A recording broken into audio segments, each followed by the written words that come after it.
In recent days, there's been reason to think that this country is moving backward, that freedom is being reduced, that rights we assumed were protected are no longer. Considering all that's going on in the United States, economic distress, killings, street protests, the president's official Independence Day remarks were remarkably disunifying. Mr. Biden is, of course, referring primarily to the Supreme Court's Dobbs decision, which overturned Roe v. Wade, the decision establishing a constitutional right to abortion.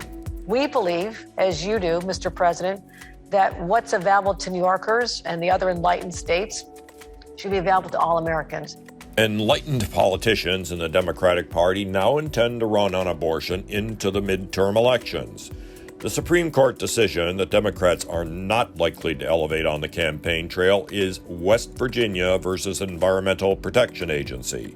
And yet, it's the case that has the greater potential to improve this country's bitter and corrosive politics. This is a potentially huge case for all of America, including American business. Writing for the 6-3 majority, Chief Justice John Roberts essentially said the EPA had grossly hyperextended any authority it assumed it had to issue regulations related to climate change, and that more explicit authorization from Congress was needed. It's really about balance of power, about the separation of powers, and it's an incredibly important decision. In her dissent, Justice Elena Kagan accused the majority of an anti-administrative state agenda, which in the liberal justices' wide intellectual and political circle is a position more likely to rally the troops than abortion rights.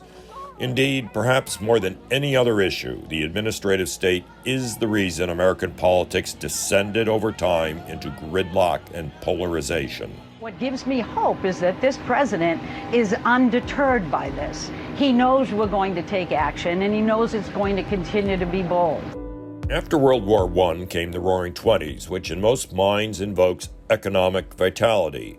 But the progressives of that age saw an industrial society whose unpredictability could only be made coherent and governable with guidance provided to elected officials by individuals trained in the new complexities.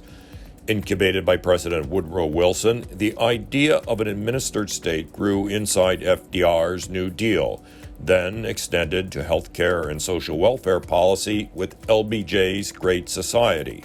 It expanded further when Richard Nixon pushed the bureaucracies deeper into environmental issues.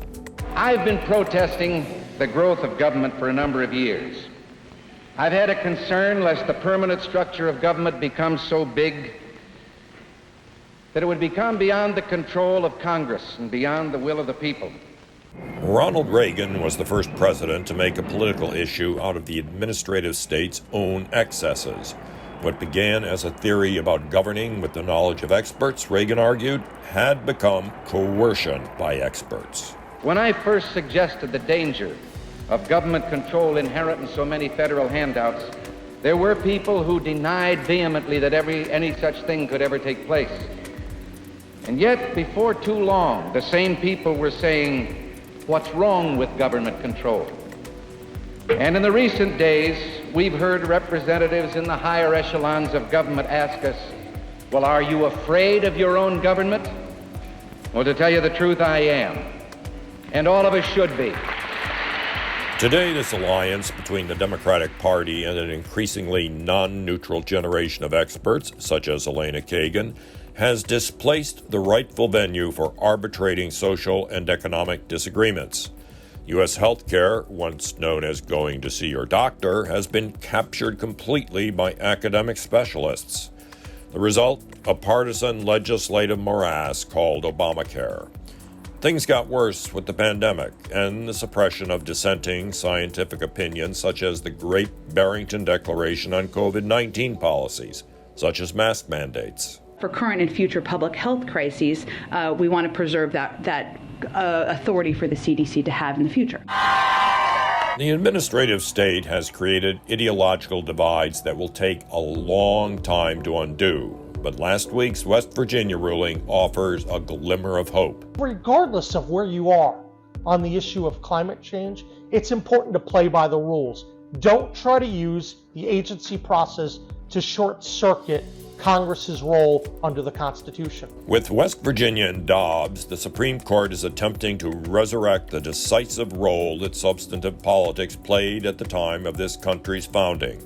I'd call it political originalism. Wasn't this the admonition of the Founding Fathers, that government tends to grow, to take on power, until freedom eventually is lost? The fact is, and we can't escape it, only government is capable of tyranny.